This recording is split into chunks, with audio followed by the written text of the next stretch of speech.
अलग थलग छोटी घाटी के अंदर जियाओ यान और परी डॉक्टर शांति से अपना जीवन जी रहे थे। एक ने डू क्यूई में कड़ी मेहनत की, जबकि दूसरे ने जहर की किताब का गहन अध्ययन किया। दोनों ने एक दूसरे को परेशान नहीं किया और ये शांत दिन आरामदेह और संतुष्टिदायक थे। डूशी में पदोन्नति जियाओ यान की कल्पना से कहीं ज्यादा कठिन थी। घाटी में करीब आधे महीने तक प्रशिक्षण के बाद, हालांकि शरीर के अंदर डू क्यूई मजबूत और ज्यादा एकजुट हो गई थी, फिर भी अगले चरण में पहुंचने की भावना अभी भी प्रकट नहीं हुई थी। इस पर याओ लाओ ने बस इतना कहा कि शांति से इंतजार करो, सब भाग्य की इच्छा के अनुसार। याओ लाओ के गुप्त और भ्रामक शब्दों के आगे जियाओ यान असहाय महसूस कर रहा था। हालांकि बाद में उसने धीरे धीरे डू क्यूई को हर समय प्रशिक्षित करना भी बंद कर दिया और कभी कभी अपनी डू तकनीक का प्रशिक्षण लेता या याओ लाओ के मार्गदर्शन में घाटी में विभिन्न अजीब औषधीय पौधों को पहचानना सीखता। दुर्लभ और कीमती औषधीय पौधों से भरी जगह पर होने के प्रलोभन के कारण जियाओ यान ने अपनी कीमिया का अभ्यास करने की इच्छा शुरू कर दी और इसलिए जियाओ यान ने हर दिन सिर्फ कीमियागरी का अभ्यास करने के लिए थोड़ा समय अलग रखा।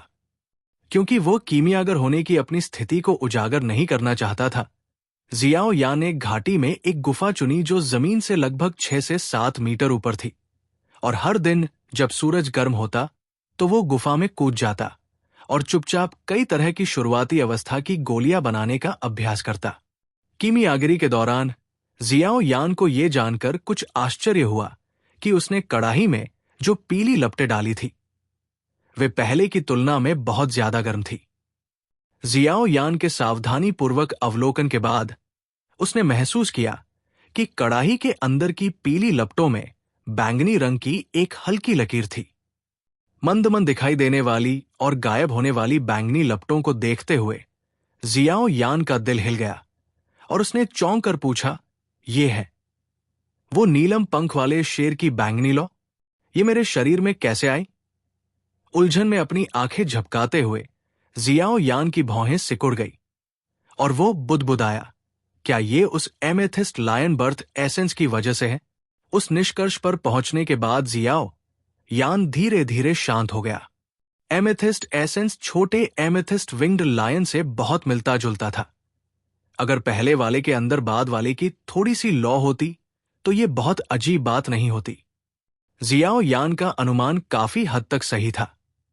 एमेथिस्ट बर्थ एसेंस छोटे एमेथिस्ट विंग लायन जैसा ही था, इस मायने में कि दोनों को कई सालों तक मां जानवर के शरीर के अंदर रखा गया था और इतने लंबे समय के बाद ये स्वाभाविक रूप से कुछ बैंगनी लपटों को अवशोषित करेगा। एक विशुद्ध संयोग के तहत जियाओ यान ने आंख मूंद कर एमेथिस्ट एसेंस का सेवन किया और कड़ाही की मदद से जो लपटें पैदा हुई उनमें स्वाभाविक रूप से कुछ बैंगनी लपटें थी। हालांकि ये बैंगनी लपटें मात्रा में छोटी थी, लेकिन वे गुणवत्ता में जियाओ यान की सामान्य डू क्यूई लपटों से कहीं बेहतर थी। जियो यान के पास इसे प्राप्त करने का मौका होना एक महत्वपूर्ण अवसर माना जा सकता है। अपनी आध्यात्मिक धारणा के साथ धीरे धीरे कड़ाही में आगे बढ़ा। जियो यान ने धीरे धीरे छोटी बैंगनी लौ को पैक किया और उसे आसपास की पीली लपटों से अलग किया। कड़ाही के अंदर उस अकेली टिमटिमाती बैंगनी लौ को देखते हुए जियो यान ने उत्साह से अपने होंठ चाटे और लौ के तापमान को नियंत्रित करने के इरादे से आध्यात्मिक धारणा की शक्ति को बढ़ाना जारी रखा। जैसे ही जियो यान ने लौ को नियंत्रित करने की कोशिश की, छोटी सी बैंगनी लौ ने प्रतिरोध की एक संवेदनशील इच्छा को बाहर निकाल दिया। लौ को नियंत्रित करने में विफलता ने जियो यान को स्तब्ध कर दिया और फिर उसने छोटी सी बैंगनी लौ को घूरते हुए अपनी भौं को कसकर सिकोड़ लिया। उसने धीरे धीरे अपनी आध्यात्मिक धारणा की शक्ति को बढ़ाया और बैंगनी लौ के प्रतिरोध की आधार रेखा का परीक्षण करने की कोशिश की। हालांकि बैंगनी लौ अत्याचारी रूप से मजबूत और जिद्दी थी। जियो यान चिंतित नहीं था। कोई फर्क नहीं पड़ता कि कोई इसे कैसे कहता है, ये वर्तमान में बिना मालिक की वस्तु थी। जियो यान को धीरे धीरे उस पर हावी होने का भरोसा था। कड़ाही के अंदर जियाओ यान बैंगनी लॉ से जूझ रहा था। दोनों ही हारने वाले पहले व्यक्ति बनने के लिए तैयार नहीं थे। यह गतिरोध लगभग 10 मिनट तक चला और जैसे ही जियाओ यान थकने वाला था, उसकी धारणा से घिरी बैंगनी लौ अचानक कांपने लगी। फिर लौ के अंदर पानी की एक लुढ़कती नदी की तरह उमड़ पड़ी। जल्दी से उसे नियंत्रित करने में सक्षम हो गई। जैसे ही जियाओ यान ने अपनी आत्मा की धारणा को बैंगनी लौ में डाला, जियाओ यान का पूरा शरीर हल्का सा हिल गया। ये कंपन ऐसा था मानो ये आत्मा के भीतर से आया हो, जो जल्दी से उसके पूरे शरीर में फैल गया। उस पल जियाओ यान को लगा जैसे उसकी आत्मा को बढ़ावा मिला हो। उसके पूरे शरीर के छिद्र इस पल में लगभग सभी खुल गए। वो एहसास बहुत रहस्यमय और आरामदायक था। इस तीव्र आनंद ने जियाओ यान को एक बार फिर से कांपने पर मजबूर कर दिया। उसकी आंखें, जो रहस्यमय तरीके से बंद हो गई थी, धीरे धीरे खुली। उसकी काली आंखों में एक हल्का बैंगनी रंग चमका और फिर धीरे धीरे फीका पड़ गया। और जैसे ही जियाओ यान ने अपना ध्यान एक बार फिर से कड़ाही पर लगाया, आध्यात्मिक अनुभूति शक्ति के बिखरने के कारण अंदर की पीली लपटें पूरी तरह से गायब हो गई, जबकि छोटी बैंगनी लौ बनी रही, हल्की हल्की टिमटिमाती हुई। बैंगनी लौ को घूरते हुए जियाओ यान ने उसे एक त्वरित आदेश दिया और वो तुरंत कड़ाही के मुंह से उड़ गई और जियाओ यान के शरीर में उसकी हथेली के केंद्र से प्रवेश कर गई। उसकी हथेली धीरे धीरे कड़ाही से बाहर निकल रही थी। जियाओ यान ने राहत की सांस ली। उसका दाहिना हाथ धीरे धीरे मुड़ा और जियाओ यान ने अपनी मध्यमा उंगली को फैलाया, हल्के से कहा, प्रकट हो। जियाओ यान की आवाज के बाद मध्यमा उंगली हल्के से कांप उठी। एक पल बाद एक छोटी बैंगनी लौ चुपचाप उंगलियों के सिरे से निकली और हल्के से टिमटिमाने लगी। टीएल, किसी को भगाने का सबसे अच्छा तरीका। असली आग, एक असली लौ। जियो यान की मौजूदा रैंक 1 कीमियागर क्षमता के साथ वो वास्तव में अपनी हथेली से असली आग पैदा करने में सक्षम था, जिसके लिए कम से कम रैंक 4 कीमियागर होना आवश्यक था। रैंक 4 से कम कीमियागरों को आमतौर पर अपने शरीर के अंदर आग की प्रकृति वाले डू क्यूई को बाहर निकालने और इसे वास्तविक लपटों में बदलने के लिए कड़ाही के अजीबोगरीब बदलावों का उपयोग करने की आवश्यकता होती थी। रैंक 4 और उससे ऊपर पहुंचने पर कीमियागर कड़ाही का उपयोग करने के चरण को बचाने में सक्षम थे और तुरंत असली लपटों को बुला सकते थे। और कई कीमियागर जो इस चरण में पहुंचे जब किसी अन्य व्यक्ति से युद्ध कर रहे थे, तो मूल रूप से हमला करने के लिए असली आग बुलाते थे। साथ ही कीमियागर की मौलिक प्रकृति के कारण वे लकड़ी की प्रकृति के साथ आग रखने के लिए पैदा हुए थे और उस लकड़ी की प्रकृति के कारण कीमियागरों द्वारा बुलाई गई लपटें समान स्तर के अभ्यासियों की तुलना में बहुत अधिक गर्म और मजबूत थी। इसलिए बाहरी वस्तु की सहायता से या बिना किसी सहायता के असली आग को बुलाने में सक्षम होना, ये अंतर करने में महत्वपूर्ण बिंदुओं में से एक था कि व्यक्ति कीमिया के रैंक 4 में प्रवेश करता है या नहीं। बेशक कोई निरपेक्षता नहीं है। ऊपर बताई गई सारी जानकारी एक सामान्य कीमियागर होने की धारणा के तहत बनाई गई थी। अगर कोई सौभाग्य से स्वर्गीय ज्वाला प्राप्त करने में सक्षम था, तो रैंक 4 की कीमिया हासिल किए बिना भी वो असली आग को बुलाने में सक्षम होगा। इसके अलावा जो आग बुलाई गई थी, वो सामान्य कीमियागरों द्वारा बुलाई गई सामान्य लपटों से कहीं बेहतर होगी। आखिरकार वे जो नियंत्रित करते थे, वो स्वर्ग के नीचे सबसे विनाशकारी शक्ति थी, एक स्वर्गीय ज्वाला। और इसलिए स्वर्गीय ज्वालाएं हमेशा के लिए हर कीमियागर की पवित्र दिव्य वस्तु होगी, बिना किसी प्रतिस्थापन के। बेशक स्वर्गीय ज्वालाओं की विनाशकारी शक्ति ने अनगिनत प्रतिभाशाली कीमियागरों को, जैसे पतंगे ज्वाला के सामने मर जाते हैं, नष्ट कर दिया है। इसी तरह उंगली की नोक पर पतली बैंगनी लौ को देखते हुए थोड़ा चौंक गया। काफी देर बाद जियाओ यान ने ठंडी हवा की सांस ली। उसकी आवाज थोड़ी कांप रही थी। गुरु, जल्दी से बाहर आओ और देखो। मां, रिंग के अंदर से याओ लाओ ने संदेह भरी आवाज निकाली और कुछ देर की खामोशी के बाद रिंग से अचानक एक रोशनी की आकृति चमकी और आखिरकार जियाओ यान के सामने तैर गई, जो उस बैंगनी लॉ को घूर रहा था। स्वर्गीय लॉ? नहीं, ये बहुत कमजोर है। ये है, ओ ठीक है, नीलम पंख वाले शेर की बैंगनी लॉ। अपनी आंखों में संदेह और सदमे के साथ याओ लाओ ने अजीब तरह से कहा, तो उस नीलम सार का इतना प्रभाव था, यहां तक कि एक इंसान के शरीर में नीलम पंख वाले शेर की आग की उत्पत्ति बनाने में सक्षम था। क्या इसे स्वर्गीय लॉ माना जा सकता है? उस बैंगनी लॉ को तीव्रता से और उत्तेजित होकर देखते हुए, जो ऐसा लग रहा था कि ये किसी भी समय बुझ सकती है, जियाओ यान ने तुरंत पूछा, ये नहीं है। पहले तो स्तब्ध होकर याओ लाओ ने अपना सिर हिलाया, कहा, हालांकि ये भी एक तरह की अजीब अनोखी लौ है, स्वर्गीय लपटों की तुलना में यह बहुत ही कमतर है। शायद इसे बीस्ट फ्लेम कहना ज्यादा उचित होगा। सिर हिलाते हुए जियाओ यान ने बिना कुछ कहे कहा, यह स्वर्गीय ज्वाला है या बीस्ट फ्लेम, इस बात की परवाह किए बिना मैं पूछना चाहता हूं, क्या यह डू क्यूई ज्वाला से ज्यादा शक्तिशाली है जिसे मैंने कड़ाही का उपयोग करके बुलाया था? हां, ये एक निर्विवाद तथ्य है, तो अब मुझे इसका मालिक माना जा सकता है ना? मैं इससे भस्म नहीं हो जाऊंगा? जियाओ यान ने फिर से सावधानी से पूछा, यह बैंगनी ज्वाला बहुत छोटी है, तुम पर हमला करने के लिए पर्याप्त नहीं है। तो अगर मैं इसे भस्म कर दूं मेरे फ्लेम मंत्र से, तो क्या यह विकसित हो पाएगी? गहरी सांस लेते हुए जियाओ यान ने फिर से तत्काल पूछा। ओह! एक बार फिर से स्तब्ध याओ लाओ की भौहें सिकुड़ गई। काफी देर तक हिचकिचाते हुए, फिर अनिश्चितता से बोलते हुए, शायद हाँ, लेकिन अगर यह विकसित होने में सक्षम भी होता तो यह बहुत उच्च स्तर तक विकसित नहीं होता। आखिरकार यह बैंगनी लॉ एक असली स्वर्गीय लॉ के साथ प्रतिस्पर्धा करने में सक्षम होने से बहुत दूर है। इसके अलावा यह बैंगनी लॉ अब बहुत छोटी है, भले ही आप इसे अभी खा ले, मुझे लगता है इसका ज्यादा उपयोग नहीं होगा। जियाओ यान ने हल्के से अपना सिर हिलाया, उसके चेहरे पर निराशा दिखाई दी। हालांकि फ्लेम मंत्र काफी रहस्यमय था, लेकिन इसका शुरुआती बिंदु बहुत ही बेकार था। इस प्रकार की डू क्यूई निर्माण और भंडारण क्षमता जियाओ यान के उपयोग को संतुष्ट करने में सक्षम नहीं थी।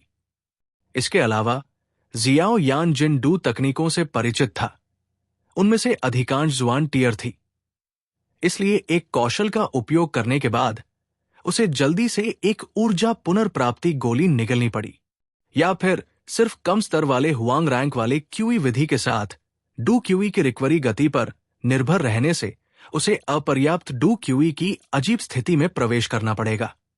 अगर मौजूदा फ्लेम मंत्र का स्तर जुआन स्तर तक विकसित हो सकता था, तो जियाओ यान को वुल्फ हेड मर्सनरी ग्रुप में जाने के लिए फेरी डॉक्टर की मदद की जरूरत नहीं पड़ती। वो अकेले ही पूरे 100 आदमियों के मजबूत समूह को आसानी से बेअसर कर सकता था। ये जुआन स्तर के क्यूई विधि और हुआंग स्तर के बीच सबसे बड़ा अंतर था, और इसलिए मौजूदा जियाओ यान बहुत जल्द ही अपनी क्यूई विधि के जल्दी से विकसित होने की उम्मीद कर रहा था। लेकिन न केवल स्वर्गीय लपटें दुर्लभ थी, बल्कि उनकी विनाशकारी ताकत का मतलब यह होगा कि जियाओ यान शायद इसे सफलतापूर्वक निगलने में सक्षम न हो। तो जो बैंगनी लॉ दिखाई दी, वो निश्चित रूप से रेगिस्तान में एक कुआं था, जिससे जियाओ यान को बहुत खुशी हुई। अगर आप वास्तव में इस बैंगनी लॉ को निगलना चाहते हैं और इसे फ्लेम मंत्र को विकसित करने में मदद करने देना चाहते हैं, तो वास्तव में एक विधि है। कुछ देर रुककर याओ लाओ अचानक बोल पड़ा, ये क्या है? ये सुनकर जियाओ यान चौंक गया और उसने तुरंत पूछा। उस छोटी सी बैंगनी लॉ को देखते हुए याओ लाओ मुस्कुराया। इसे एक ज्वाला बीज में परिष्कृत करें, धीरे धीरे इसका पोषण करें, और एक निश्चित अवस्था तक पहुंचने के बाद इसे भस्म करने के लिए ज्वाला मंत्र का उपयोग करें और विकास के प्रभाव को प्राप्त करें। ज्वाला बीज? याओ लाओ की बातें सुनकर जियाओ यान थोड़ा स्तब्ध रह गया। वो हंसने और रोने के बीच उलझा हुआ था। उसने कहा, मुझे ऐसा क्यों लग रहा है कि आपके शब्द घर पर किसी जानवर को पालने, उसके मोटे होने का इंतजार करने और फिर उसे मारने जैसा कुछ सुझा रहे हैं। हे, ये भी वही सिद्धांत है। याओ लाओ ने मुस्कुराते हुए सिर हिलाया। जियाओ यान ने अपना सिर हिलाया और उसकी नजर उसकी उंगली पर तड़पती हुई छोटी बैंगनी लौ पर पड़ी, जो उसकी क्यूई विधियों को विकसित करने की एकमात्र उम्मीद थी। स्वर्गीय लपटें उसके लिए थोड़ी दूर थी, जबकि एमेथिस्ट एसेंस से ये बैंगनी लौ उसकी वर्तमान स्थिति और ताकत के लिए बिल्कुल उपयुक्त थी। मैं इसे कैसे परिष्कृत करूं? जियाओ यान ने आह भरी, अपना सिर उठाया और पूछा। आराम करो, इस बैंगनी लौ का कोई मालिक नहीं है, इसलिए ये तुम्हारे खिलाफ ज्यादा प्रतिरोध नहीं करेगी। इसे लौ बीज में परिष्कृत करने में ज्यादा खतरा नहीं होना चाहिए। याओ लाओ ने अपनी उंगली बढ़ाकर जियाओ यान के सिर पर रखते हुए कहा, मेरे निर्देशों का पालन करो। अपने दिमाग में डाली गई बड़ी मात्रा में जानकारी को महसूस करते हुए जियाओ यान ने अपना सिर हिलाने से पहले ध्यान से उसका स्वाद लिया। उसने धीरे धीरे अपनी आंखें बंद की और अपने पैरों को क्रॉस किया, अपनी प्रशिक्षण मुद्रा को अपनाया। उसने अपनी आंखों, नाक और फिर दिल को देखा, क्योंकि उसका दिमाग धीरे धीरे उसके शरीर में गहराई तक प्रवेश कर रहा था। उसका दिमाग उसके क्यूई पथों से घूमता रहा और आखिरकार उसके निचले पेट में भंवर तक पहुंच गया। डू क्यूई भंवर की उपस्थिति पहले की तुलना में अजीब तरह से बहुत छोटी थी। हालांकि अगर कोई इसे ध्यान से देखता है तो भंवर में पहले की तुलना में बहुत अधिक घना और बेहतर ढंग से एकत्रित होता है। जियाओ यान का दिमाग एक बार भंवर के चारों ओर घूमता है। जब उसने कोई समस्या नहीं देखी तो जियाओ यान ने याओ लाओ के निर्देशों का पालन किया और कार्य करना शुरू कर दिया। जियाओ यान का दिमाग भंवर के चारों ओर घूमता रहा और धीरे धीरे उसमें प्रवेश करता रहा। उसी समय उसकी आध्यात्मिक धारणा बार बार उस बैंगनी लौ की खोज करती रही जिसे वो नियंत्रित कर रहा था। जियाओ यान ने भंवर के अंदरूनी हिस्से को ध्यान से स्कैन किया। काफी समय बाद बहुत छोटे बैंगनी रंग की ऊर्जा के कई धागे धीरे धीरे दिखाई देने लगे। जब बैंगनी रंग की ऊर्जा दिखाई दी तो जियाओ यान ने जल्दी से अपनी आध्यात्मिक धारणा को नियंत्रित किया और उन्हें बिजली की गति से घेर लिया। भंवर में एक छोटा सा छेद खोलें जिसमें बैंगनी लौ समा सके। याओ लाओ के शब्दों को अपने मन में याद करते हुए जियाओ यान ने अपनी आध्यात्मिक धारणा से भंवर को तेजी से घेर लिया। थोड़ी देर की खामोशी के बाद उसकी आध्यात्मिक धारणा ने भंवर को बहुत तेज गति से घुमाना शुरू कर दिया। तेज गति से घूमते भंवर के पीछे उसके क्यूई पथों में बहने वाली डू क्यूई भी तेजी से और भयंकर रूप से उछली। हालांकि जियाओ यान के पास उनके बारे में चिंता करने का समय नहीं था। उसका दिमाग पूरी तरह से भंवर के बीच में छोटे खाली स्थान पर केंद्रित था जो तेज घुमाव से बना था। यह देखकर कि उसके कार्य प्रभावी थे, जियाओ यान ने भंवर को घेरने वाली अपनी आध्यात्मिक धारणा की शक्ति को बढ़ा दिया। आध्यात्मिक जागरूकता की शक्ति में वृद्धि के बाद भंवर जिस गति से घूम रहा था वो और भी तेज हो गई। अंत में हल्के पीले रंग के भंवर की कक्षा अब दिखाई नहीं दे रही थी, जबकि भंवर के बाहर एक आकारहीन हवा की आवाज गूंज रही थी। जियाओ यान का मन भंवर के बीच का निरीक्षण करता रहा जहां खाली जगह बढ़ती जा रही थी। जब यह लगभग मुट्ठी के आकार का हो गया तो जियाओ यान ने आखिरकार राहत भरी सांस ली और धीरे धीरे अपनी आध्यात्मिक धारणा को भंवर से हटा लिया। आध्यात्मिक धारणा के पूरी तरह से हटने के बाद भंवर की घूर्णन गति भी धीरे धीरे कमजोर होने लगी। जहां तक भंवर के बीच के छेद की बात है तो ये जियाओ यान के दिमाग के नियंत्रण में अपने आसपास के वातावरण के साथ एक अजीब संतुलन बनाने में सक्षम था और भंवर की धीमी घूर्णन गति के साथ गायब नहीं हुआ। यह देखकर कि खाली जगह गायब नहीं हुई, जियाओ यान ने अपने दिल में एक और आह भरी। उसके मन ने धीरे धीरे बैंगनी रंग की ऊर्जा के एक धागे को घेर लिया और उसे उस छोटे से खाली स्थान में डालने से पहले आसपास के डू क्यूई के अवरोध के माध्यम से निर्देशित किया। बैंगनी रंग की ऊर्जा के खाली छेद में प्रवेश करने के तुरंत बाद जियाओ यान ने पूरे भंवर को हिलते हुए महसूस किया और उसने भंवर को स्थिर करने के लिए जल्दी से अपनी आध्यात्मिक धारणा का उपयोग किया।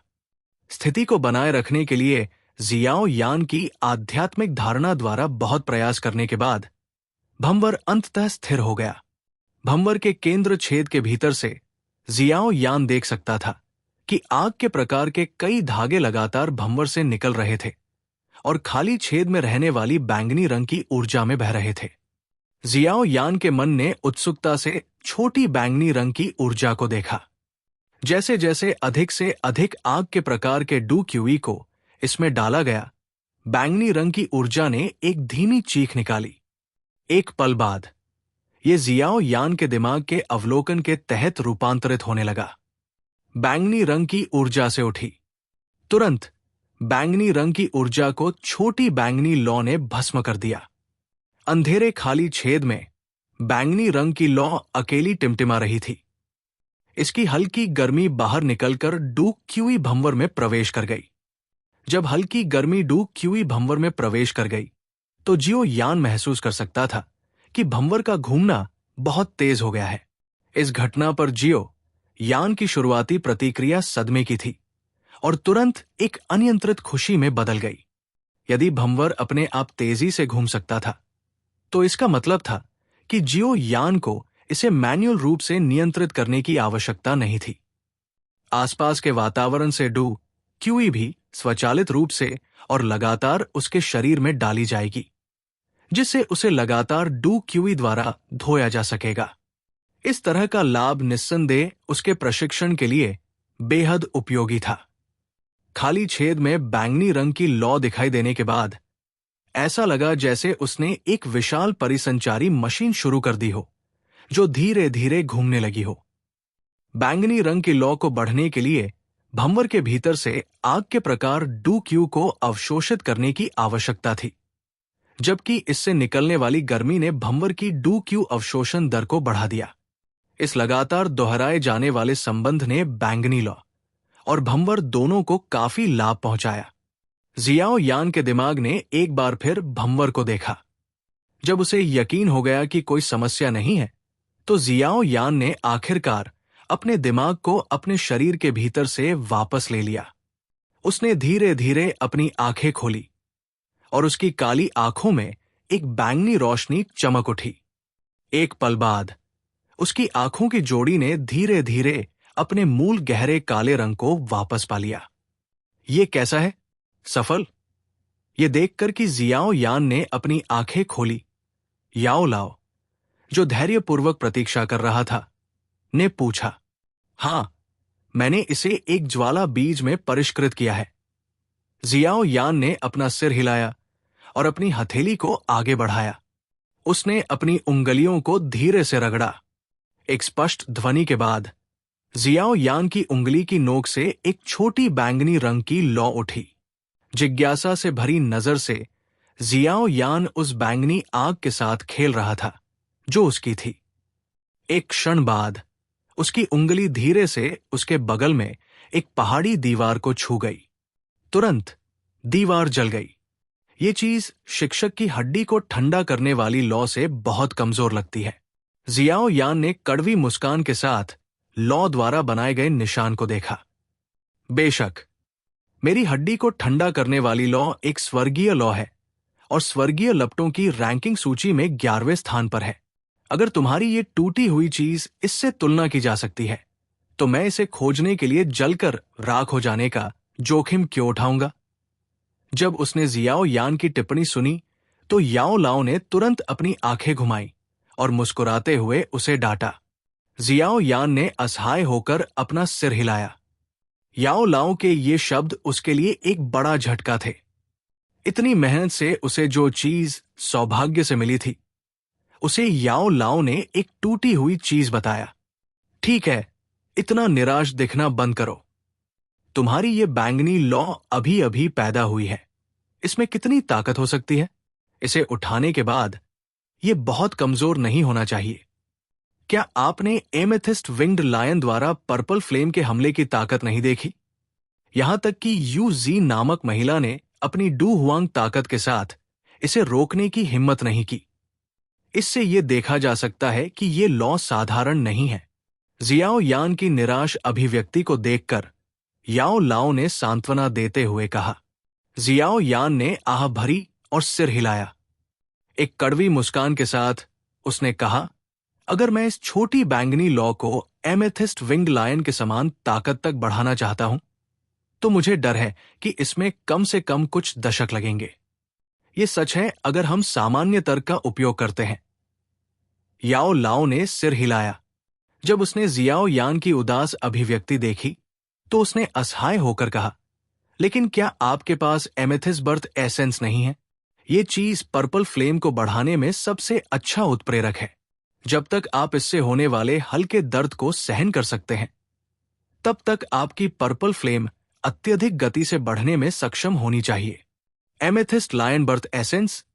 ये सुनकर जियाओ यान क्षण भर के लिए स्तब्ध रह गया।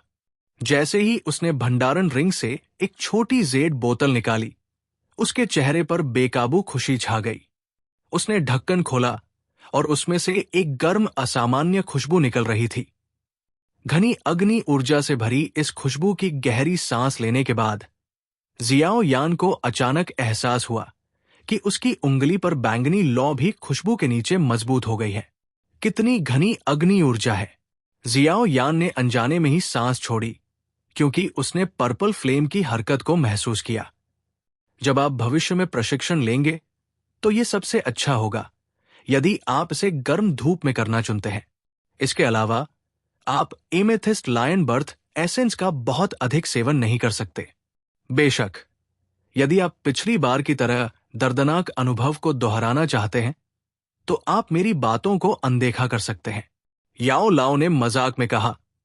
पिछली बार जलते हुए शरीर के दर्द को याद करते हुए जियाओ यान का शरीर कांप उठा। वो एहसास ऐसा नहीं था जिसे वो दूसरी बार अनुभव करना चाहता था। बैंगनी रंग की ऊर्जा का रंग गहरा हो गया। जब ये एक निश्चित स्तर तक गहरा हो गया तो बैंगनी रंग की ऊर्जा अचानक कांप उठी और एक हल्की लौ निकली। अपनी वर्तमान शक्ति के साथ आपको केवल अपनी उंगली का उपयोग करके इसे थोड़ा सा डुबाना चाहिए और प्रशिक्षण के दौरान इसे अपने शरीर में निगलना चाहिए। यदि आप बहुत अधिक उपयोग करते हैं तो आप फिर से खुद को जला सकते हैं। याओ लाओ ने गंभीरता से याद दिलाया। आह! जियो यान ने जल्दी से अपना सिर हिलाया। उसने इस पर मजाक करने की हिम्मत नहीं की। एक बार उस तरह के दर्द का अनुभव करने के लिए यह पर्याप्त से अधिक था। बैंगनी लौ के विकास को गति देने के लिए नीलम शेर जमसार का उपयोग करना। इसे निगलने में कितना समय लगेगा? जियो यान ने जेड की बोतल को अपने हाथ में कसकर पकड़ लिया, अपना सिर ऊपर उठाया और कड़वाहट से पूछा, कुछ साल?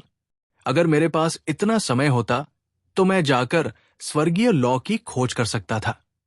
नीलम सार के साथ आपको इतना समय नहीं चाहिए। इसके अलावा बैंगनी लौ के लिए नीलम पंख वाले शेर की शक्ति तक पहुंचना आवश्यक नहीं है। अपनी वर्तमान शक्ति के साथ यदि आप वास्तव में बैंगनी लौ को उस सीमा तक संवारते हैं तो आप इसके द्वारा जलकर राख हो सकते हैं। यदि आपके पास पर्याप्त शक्ति नहीं है तो आग से खेलने के परिणाम स्वरूप आप जल जाएंगे। याओ लाओ ने अपना सिर हिलाया और अपने विचार व्यक्त किए। शायद अब से 1 महीने बाद आप बैंगनी लौ को निगलने की कोशिश करने के लिए लौ मंत्र का उपयोग करने में सक्षम हो जाएं। 1 महीने? जियो यान ने अपने होठों को चाटा और धीरे से बुदबुदाया। जल्दी से अपना सिर गंभीरता से हिलाया। ठीक है, अब से 1 महीने बाद मैं बैंगनी लौ को निगलूंगा और अपना लौ मंत्र विकसित करूंगा। अपना सारा सामान समेटकर जियाओ यान गुफा से बाहर निकल गया। इस समय बाहर दोपहर हो चुकी थी। चिलचिलाती धूप चमक रही थी, जिससे पूरा पहाड़ झुलस रहा था। गुफा से नीचे कूदने और कुछ कदम चलने के बाद संयोग से उसकी मुलाकात लिटिल फेरी डॉक्टर से हुई, जो फूलों की टोकरी लेकर जा रही थी और अभी अभी दवा की कटाई करके लौटी थी। उस समय उसने अपने सिर पर एक हरा कपड़ा पहना हुआ था, एक सुंदर छोटी गांव की लड़की की तरह। जियाओ यान थोड़ा खुश था। उसने अपना सिर हिलाया और उसका अभिवादन करते हुए मुस्कुराया। फेरी डॉक्टर ने जियाओ यान को देखकर मीठी मुस्कान बिखेरी। उसकी आंखें पहाड़ की गुफा में घूम रही थी। वो इतनी समझदार थी कि उसने कोई सवाल नहीं पूछा। हर किसी के अपने रहस्य थे और वो कोई अपवाद नहीं थी। इसलिए उसने जियाओ यान द्वारा गुफा में किए गए कार्यों के बारे में गहराई से नहीं पूछा और दिखावा किया कि उसने कुछ भी नहीं देखा। जियाओ यान ने उसकी प्रतिक्रिया के बारे में कोई टिप्पणी नहीं की, बल्कि वो खुश था और उसे जिस तरह से उसने प्रतिक्रिया दी वो पसंद आया। भूख लगी है, मैं दोपहर का खाना बनाऊंगा।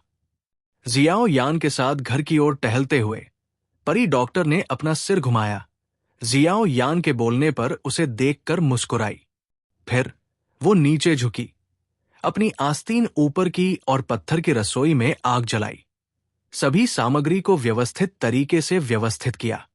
एक तरफ एक चट्टान पर बैठी जियाओ यान परी डॉक्टर को देख रही थी, जो व्यस्तता से काम करते हुए हल्के से एक गाना गुनगुना रही थी, जिससे वो मुस्कुरा रहा था। वो निश्चित रूप से एक साधन संपन्न और चतुर लड़की थी, लेकिन निश्चित रूप से जियाओ यान ये नहीं भूलेगी कि ये सुंदर और शुद्ध लड़की, जो वर्तमान में अपने सफेद हाथों से खाना बना रही थी, जहर का उपयोग करते समय भी उतनी ही चतुर और चालाक थी। जहर मास्टर डू क्यूई महाद्वीप पर इस व्यवसाय की प्रतिष्ठा बहुत अच्छी नहीं थी। बहुत से लोग जहर मास्टर के साथ संबंध बनाने से डरते थे, क्योंकि बाद वाले जहर के ऐसे तरीके इस्तेमाल कर सकते थे जिनसे बचना असंभव था और दुश्मनों, यहां तक कि दोस्तों को भी असहज कर देते थे। इसी तरह अगर याओ लाओ एक ग्रैंड मास्टर स्तर के कीमियागर की मदद के बिना, जो उसकी रक्षा कर रहा था, जियाओ यान परी डॉक्टर द्वारा दिए गए भोजन को खाने की हिम्मत नहीं करता। आखिरकार जब कोई बाहर होता है तो उसे बहुत सावधान रहना पड़ता है, क्योंकि चाहे कुछ भी हो, हर व्यक्ति के पास केवल एक ही जीवन होता है।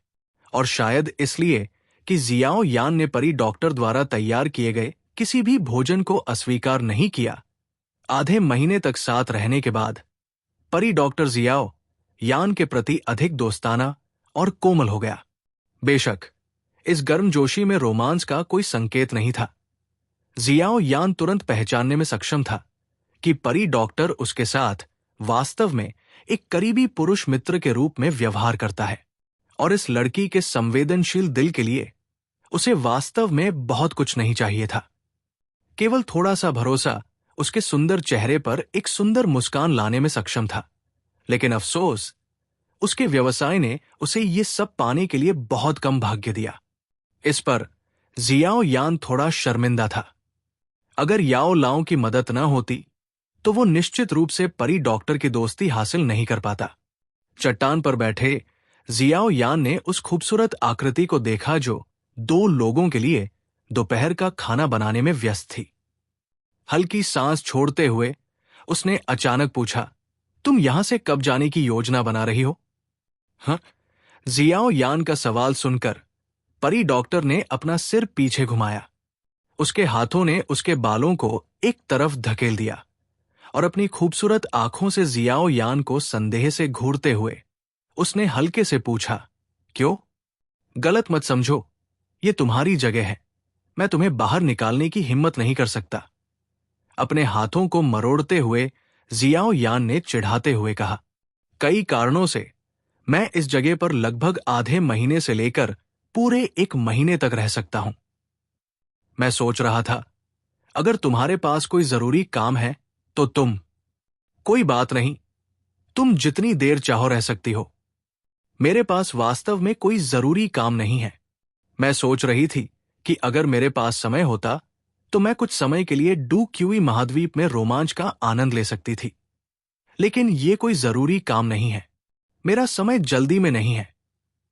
अपने दिल में आह भरते हुए परी डॉक्टर ने मुड़कर बेपरवाही से हंस दिया। डू क्यूई महाद्वीप में रोमांच? ये कोई बुरा विचार नहीं है। जियाओ यान ने सहमति में अपना सिर हिलाया। डू क्यूई महाद्वीप में रोमांच भी उसके सपनों में से एक था। तुम्हें दिलचस्पी है? फिर हम साथ में यात्रा कर सकते हैं। आग में थोड़ी लकड़ी डालते हुए परी डॉक्टर ने हंसते हुए कहा। मेरे पास अभी भी कुछ काम है जिन्हें मुझे पूरा करना है, इसलिए अल्पावधि में मेरे पास ऐसा करने के लिए न तो मानसिकता है और न ही खाली समय। जियाओ यान ने अपना सिर हिलाया और हंसा। ये खेदजनक है। एक अच्छा साथी पाना बहुत मुश्किल था। थोड़ा अफसोस के साथ अपना सिर हिलाते हुए परी डॉक्टर ने अनिच्छा से कहा, एडवेंचर पर जा रहे हैं। बस एक दोस्ताना सलाह, आपको ज़हर मास्टर के रूप में अपनी पहचान छिपाने की पूरी कोशिश करनी चाहिए। अगर नहीं तो आपकी यात्रा काफी अकेली होगी। कुछ देर तक सोचते हुए जियाओ यान ने अचानक गंभीरता से कहा। उसका शरीर कांप रहा था। परी डॉक्टर ने बर्तन में कुछ गैर जहरीले मशरूम फेंके और फिर उबलते बर्तन को घूरने लगी। हल्की आह भरते हुए वो अपनी खुद की स्थिति के बारे में स्पष्ट थी। ये कई लोगों में डर पैदा करेगा। असल में अभी तक आपको जहर मास्टर नहीं माना जा सकता। आप एक डॉक्टर के रूप में अपनी पहचान का उपयोग साहसिक कार्य के लिए कर सकते हैं। कम से कम एक डॉक्टर को लोगों का सम्मान आसानी से मिल जाएगा। परी डॉक्टर की अचानक मूक प्रोफाइल को देखते हुए जियाओ यान ने जोर से हंसते हुए कहा, मैं जल्द या बाद में जहर मास्टर बन जाऊंगा और साथ ही मैं सबसे अधिक घृणा और भय पैदा करने वाला व्यक्ति हो सकता हूं। हल्की सांस लेते हुए परी डॉक्टर ने धीरे से कहा, आप जहर मास्टर बनेंगे या नहीं, ये आप पर निर्भर करता है। इस तरह की बात कम से कम कोई आपको मजबूर तो नहीं करेगा। ये सुनकर जियाओ यान थोड़ा हैरान हुआ। तुम नहीं समझोगी। उसके बाल नीचे गिर गए और उसके सुंदर चेहरे को ढक दिया। परी डॉक्टर ने धीरे से कहा, अगर हम भविष्य में मिलते हैं तो मुझे उम्मीद है कि आप अभी भी मेरे साथ एक दोस्त की तरह व्यवहार करने में सक्षम होंगे। हैरानी में अपना सिर खुजाते हुए जियाओ यान लिटिल फेरी डॉक्टर के रहस्यमय शब्दों से पूरी तरह से भ्रमित था। हाँ, ये हो गया। अपना सिर हिलाते हुए परी डॉक्टर ने उबलते बर्तन को देखा और अचानक मुस्कुराई। बगल से एक छोटा कटोरा लेने के लिए आगे बढ़ी। उसने मशरूम सूप का एक कटोरा लिया और इसे सावधानी से जियाओ यान को परोसा। इसे लेने के लिए आगे बढ़ते हुए जियाओ यान को एक स्वादिष्ट सुगंध महसूस हुई। उसके मुंह में लार टपकने लगी और उसने अपनी लार को निगलते हुए परी डॉक्टर को अंगूठा दिखाया। फिर सूप की गर्मी को अनदेखा करते हुए उसने इसे पीना शुरू कर दिया।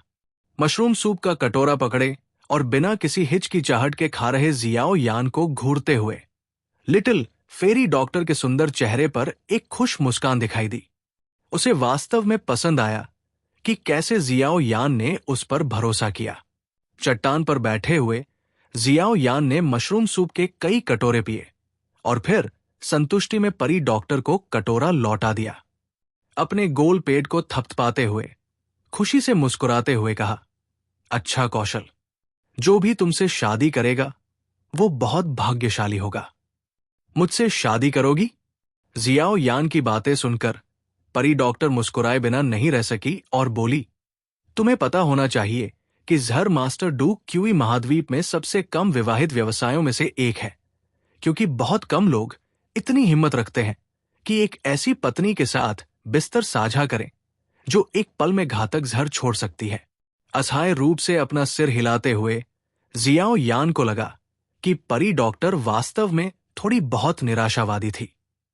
भले ही जहर मास्टर होने से लोग थोड़े डरे और भयभीत हों, लेकिन उसकी वर्तमान क्षमता उस स्तर तक पहुंचने से बहुत दूर है ना? वे ग्रैंड मास्टर स्तर के जहर मास्टर जो कुख्यात थे, सभी को भयभीत करने में सक्षम थे और कहीं भी कदम रखने की हिम्मत नहीं करते थे। ऐसा कुछ नहीं था जो कोई बन सकता था। याद रखना, अगर हम भविष्य में डू क्यूई महाद्वीप पर फिर से मिलते हैं तो तुम मुझसे घृणा नहीं कर सकते, क्योंकि अगर ऐसा हुआ तो मुझे लगता है कि मैं वास्तव में बहुत दुखी हो जाऊंगा। बर्तनों को व्यवस्थित करते हुए परी डॉक्टर घर की ओर चली गई और जैसे ही वो अंदर जाने वाली थी, उसके कदम रुक गए और वो जल्दी से मुड़कर हल्की मुस्कान के साथ बोलने लगी। बोलना समाप्त करने के बाद वो घर में प्रवेश कर गई और पूरी तरह से हैरान जियाओ यान को चट्टान पर अकेला छोड़ दिया। काफी देर तक छोटे से घर को घूरते हुए जियाओ यान अज़हाए होकर मुस्कुराया। भले ही वो भविष्य में जहर मास्टर बन जाए, लेकिन इससे क्या फर्क पड़ता है? सिर्फ उसके व्यवसाय के आधार पर वो उससे नफरत करेगा। थोड़ी देर तक बेतुके विचारों और पागल अनुमानों का मनोरंजन करने के बाद जियाओ यान आलस से खड़ा हो गया। एक पहाड़ के नीचे एक क्षेत्र में पहुंचकर उसने अपना सिर उठाया और आसमान में चिलचिलाती धूप को देखा। उसके पैर थोड़े हिले और फिर जमीन पर जोर से पैर रखे। उसके बाद एक तेज विस्फोट की आवाज आई। जियाओ यान का शरीर तोप की गोली की तरह था, जो चट्टान पर चढ़ रहा था, और जैसे ही वो शक्ति समाप्त हो रही थी, उसके पैर एक बार फिर चट्टान की दीवार पर जोर से कदम रख रहे थे। विस्फोट की आवाजों के बीच जियाओ यान का शरीर चट्टान की दीवार पर बिना रुके सीधा चढ़ता चला गया। पांचवें विस्फोट के बाद जियाओ यान का शरीर हवा में उछला और घाटी के अंदर एक पहाड़ की चोटी पर मजबूती से उतरा। यहां से घाटी में नीचे छोटा सा घर आधा मुट्ठी जितना भी बड़ा नहीं था। चूंकि अभी दोपहर थी, आसमान में चमकता सूरज लगातार जलती हुई गर्म किरणें दे रहा था। इस तपती धूप में बाहर की खुली चट्टानें इतनी गर्म थी कि लोग उन्हें छूने की हिम्मत नहीं कर पा रहे थे। जियाओ यान के उतरने का स्थान बस एक अच्छी उभरी हुई चट्टान थी। ये सबसे गर्म धूप सेंकने का आनंद लेने के लिए सबसे अच्छी जगह थी। अपने माथे पर पसीना पोंछते हुए जियाओ यान ने कड़वाहट से मुस्कुराया और अपना सिर हिलाया। खुद से प्रशिक्षण कितना कठिन था, इसकी शिकायत करने के बाद वो तपती हुई पत्थर की पटिया पर बैठ गया। एक पल बाद उसके नितंब की गर्मी ने जियाओ यान को अपने दांत पीसने पर मजबूर कर दिया। सीधे बैठे हुए जियाओ यान ने अपने चेहरे से लगातार बह रहे पसीने को अनदेखा किया। दोनों हाथों से प्रशिक्षण की मुहर बनाई और अपने दिमाग को शांत करना शुरू कर दिया। जैसे ही उसने अपना प्रशिक्षण आसन पूरा किया, जियाओ यान ने पाया कि आसपास से अग्नि प्रकृति की मौलिक ऊर्जा उसके शरीर में प्रवाहित होने लगी।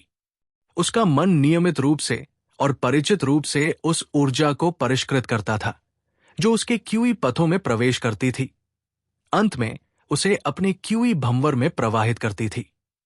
इसे क्यूई भंवर में प्रसारित करने के बाद इसे फिर क्यूई भंवर के बीच में बैंगनी लौ में प्रवाहित किया गया।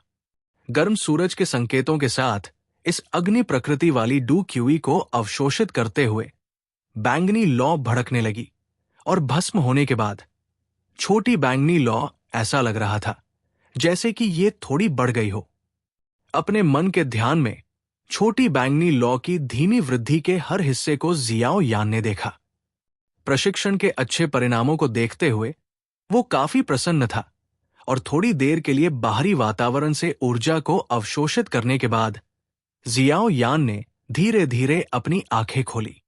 फिर उसने अंगूठी से जेड की बोतल निकाली जिसमें एमेथिस्ट एसेंस था। उसकी उंगलियों ने हल्के से और सावधानी से थोड़ा सा थपथपाया, फिर उसे अपने मुंह में डाला और हल्के से चखा। उसकी लार के साथ वो उसके पेट में समा गया। जैसे ही एमेथिस्ट एसेंस उसके पेट में समा गया, जियाओ यान का चेहरा लाल हो गया। मूल रूप से सामान्य त्वचा इस समय लाल होने लगी। अपने शरीर में परिवर्तन को महसूस करते हुए जियाओ यान ने जल्दी से ध्यान केंद्रित किया, फिर अपने शरीर में डू क्यूई को प्रसारित किया और इस तीव्र और अत्याचारी ऊर्जा को बेअसर करना शुरू कर दिया। पहाड़ की चट्टान पर चमकते सूरज के नीचे युवक बहुत पसीना बहा रहा था और अपने दांत पीस रहा था, जबकि वो अपने शरीर के अंदर तीव्र गर्मी की परीक्षा को सहन कर रहा था। जैसे एक रेशम का कीड़ा कोकून से बाहर निकलने और तितली बनने से पहले दर्द को सहन करता है। दर्द के बाद ये एक पुनर्जन्म की तरह था। केवल परिवर्तन की इस यात्रा को पोषित करने के लिए दर्दनाक और कठोर परीक्षणों की आवश्यकता थी। धीरे धीरे दिन बीतते गए और जियाओ यान एकांत घाटी में चुपचाप प्रशिक्षण लेता रहा। जब से जियाओ यान ने पर्पल फ्लेम को परिष्कृत करना शुरू किया था, तब से आधा महीना बीत चुका था। इस आधे महीने के दौरान जियाओ यान ने मूल रूप से अपने डू क्यूई को प्रशिक्षित करना छोड़ दिया था और अपने शरीर द्वारा आसपास से अवशोषित की गई सारी ऊर्जा को पर्पल फ्लेम में स्थानांतरित कर दिया था, जो एक अथाह गड्ढे के समान थी। जैसे जैसे ये पागलपन लंबा होता गया, जियाओ यान की उपलब्धि भी बहुत स्पष्ट होती गई। पर्पल फ्लेम, जो लगभग किसी की छोटी उंगली के आकार की होती थी, अब 10 गुना बढ़ गई थी।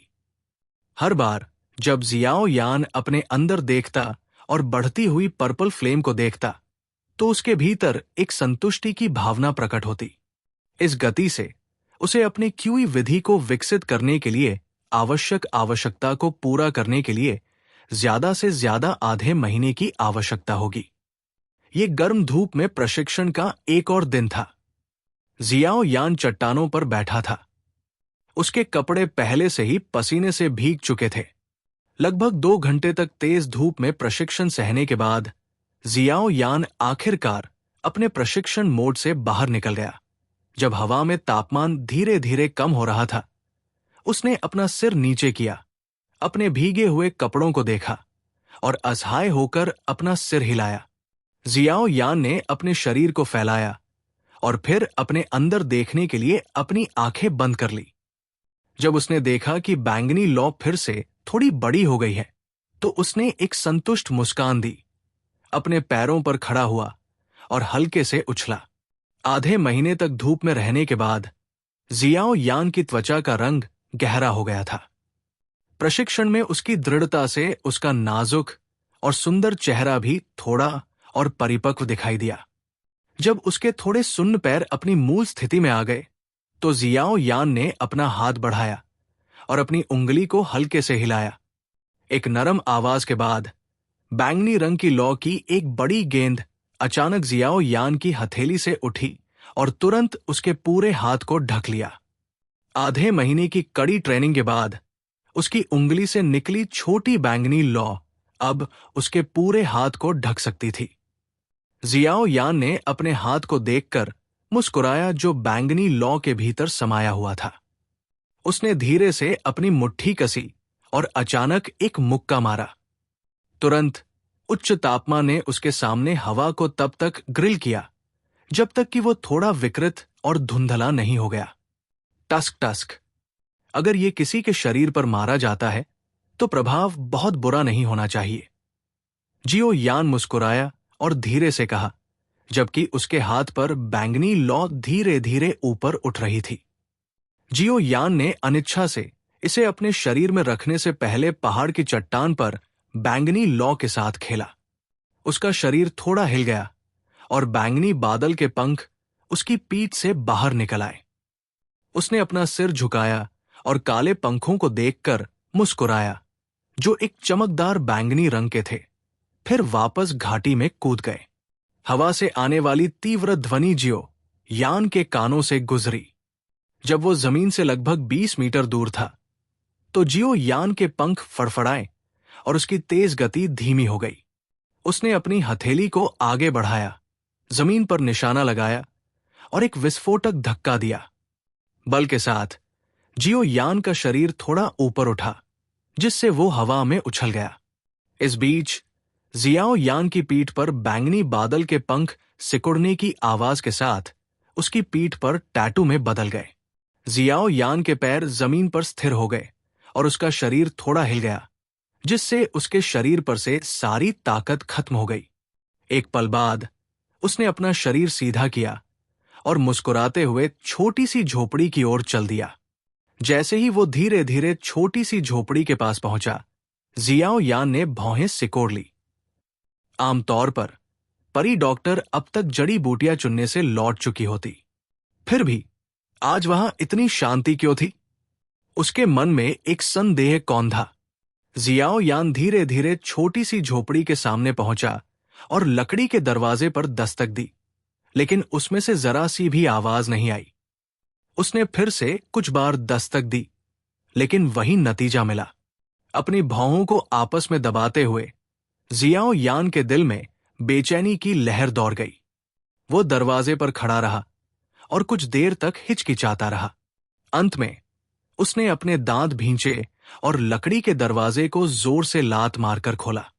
दरवाजा जोर से लात मारकर खोलने के बाद जियाओ यान जल्दी से अंदर गया, लेकिन पाया कि कमरे में धुआं भरा हुआ था, जिसकी वजह से उसे कुछ बार खांसी भी आई। उसने जल्दी से अपनी दाहिनी हथेली को आगे बढ़ाया और अपनी हथेली से एक भयंकर बल छोड़ा, जिसने तुरंत पुआल के घर से सारा धुआं बाहर निकाल दिया। जैसे ही अंदर का धुआं धीरे धीरे छंटने लगा, जियाओ यान ने परी डॉक्टर को बिस्तर पर अपनी आंखें बंद करके देखा। उसका पहले से लाल और नम चेहरा अब अजीब तरह से 7 अलग अलग रंगों से ढका हुआ था। यह देखकर कि परी डॉक्टर सांस नहीं ले रही थी, जियाओ यान घबरा गया। वो जल्दी से वहां पहुंचने ही वाला था कि अचानक उसके हाथ में काले रंग की अंगूठी से एक हल्की आकृति निकली और चिल्लाई, मत जाओ। याओ लाओ की चीख सुनकर जियाओ यान चौंक गया और उसी जगह रुक गया। काफी देर बाद वो इस बहरेपन भरी चीख से उबर पाया। उसने याओ लाओ को उत्सुकता से देखा। उसका चेहरा उलझन से भरा हुआ था। अगर तुम मरना चाहते हो तो तुम उसे छू सकते हो, याओ लाओ ने गहरी आवाज में कहा, और उसने परी डॉक्टर के साथ रंगों वाले चेहरे को गंभीरता से देखा। क्यों? याओ लाओ को पहली बार ऐसा भाव प्रदर्शित करते देख जियाओ यान को बहुत बड़ा झटका लगा। उसने परेशान आवाज में पूछा और एक बार फिर परी डॉक्टर पर नजर डाली। याओ लाओ ने कोई जवाब नहीं दिया। उसका तैरता हुआ शरीर कुछ समय के लिए बेहोश परी डॉक्टर के चारों ओर घूमता रहा।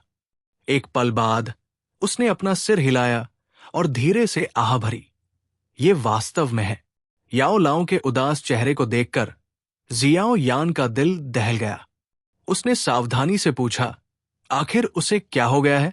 उसके हाथ को देखो। याओ लाओ ने परी डॉक्टर के हाथ में खुली जेड की बोतल की ओर इशारा किया।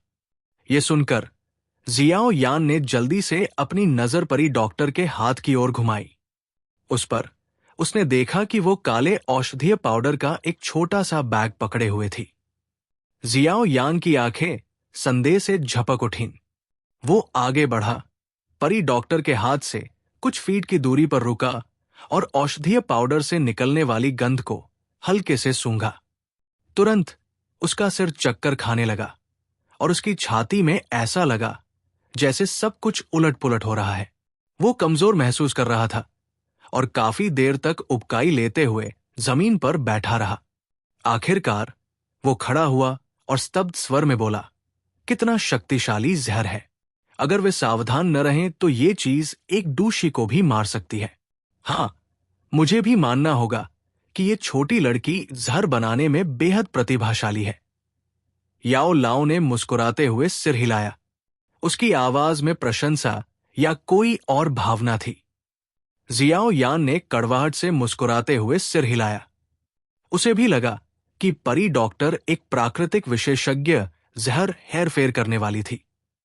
शायद उसे जहर परी कहना ज्यादा सटीक था। उसके मुंह के कोने को देखो। याओ लाओ ने झोपड़ी में तैरते हुए इशारा किया। जियाओ यान की नजर परी डॉक्टर के हाथ से हटकर उसके लाल होठों पर गई, जो सुंदरता से टपक रहे थे। उसकी आंखें सिकुड़ गई। लाल नमी के अलावा काले पाउडर के अवशेष थे। इसके रंग और गंध से यह स्पष्ट रूप से काले रंग का जहर था, जिसे परी डॉक्टर ने अपने हाथ में पकड़ रखा था। उसने जहर खा लिया और आत्महत्या कर ली। ये कैसे संभव है? बिना किसी कारण के उसने खुद को क्यों मार डाला? काले अवशेषों को बेवकूफी से देखते हुए जियाओ यान हैरान होकर बुदबुदाया। किसने कहा कि उसने आत्महत्या की? क्या आपने कोई मृत व्यक्ति देखा है जो इतना सुंदर दिखता हो? याओ लाओ ने अपनी आंखें घुमाई और अपने होठों को सिकोड़ते हुए कहा, उसकी ताकत केवल एक स्टार डूज है जितनी है। वो किसी ऐसी चीज का सामना कैसे कर सकती है जो डूशी को भी मार सकती है? जियाओ यान आगे बढ़कर परी डॉक्टर की सांसों को देखना चाहता था, लेकिन याओ लाओ के पहले से चिल्लाने के बाद वो केवल बेचैनी से इधर उधर घूम सकता था। अगर वह एक साधारण व्यक्ति होती तो वो निश्चित रूप से मर जाती, लेकिन याओ लाओ की नजर बिस्तर पर परी डॉक्टर की सुंदर नींद की मुद्रा पर पड़ी और उसने धीरे से कहा, लेकिन वो नहीं सोएगी। तुम्हारा क्या मतलब है? जियाओ यान ने अपने कदम रोके और स्तब्ध स्वर में पूछा। वो कहाँ अलग है? क्या ये एक जहर मास्टर के रूप में उसकी पहचान के कारण है? लेकिन भले ही वो एक जहर मास्टर था, अपने ही जहर से मर जाना कोई असामान्य बात नहीं है। ऐसा नहीं है कि वे जहर से अछूते हैं। सही, यहां तक कि अत्यधिक कुशल जहर मास्टर भी अपने जहर से मारे जाने की संभावना रखते हैं। याओ लाओ ने सिर हिलाया और गंभीर स्वर में कहा, लेकिन हमेशा अपवाद होते हैं। डू क्यूई महाद्वीप में एक तरह की विशेष काया होती है। इस तरह की काया को नाम दिया गया है प्राकृतिक जहर शरीर या दुखद जहर शरीर, क्योंकि इस तरह के जहर शरीर की उपस्थिति आमतौर पर दूसरों के लिए दुख लाती है। प्राकृतिक जहर शरीर, दुखद जहर शरीर। जियो यान के मन में विदेशी नामों का कोई महत्व नहीं था। तुम अपने जीवन का अधिकांश समय वुतान शहर में ही बिता चुके हो, और यह स्वाभाविक है कि तुम डू क्यूई महाद्वीप के कुछ रहस्यों से अनजान हो। जब मैं अभी भी अपना भौतिक शरीर लिए हुए था, तब डू क्यूई महाद्वीप पर एक महिला प्रकट हुई थी, जिसका शरीर विषैला था। क्रोध के एक क्षण में इस महिला ने पूरे साम्राज्य की भूमि को जहर दे दिया। जहरीली भूमि पर सैकड़ों हजार लोग मारे गए। उन शब्दों को सुनकर जियो यान ने जल्दी से ठंडी हवा में सांस ली। क्या वो महिला बहुत ज्यादा क्रूर नहीं थी?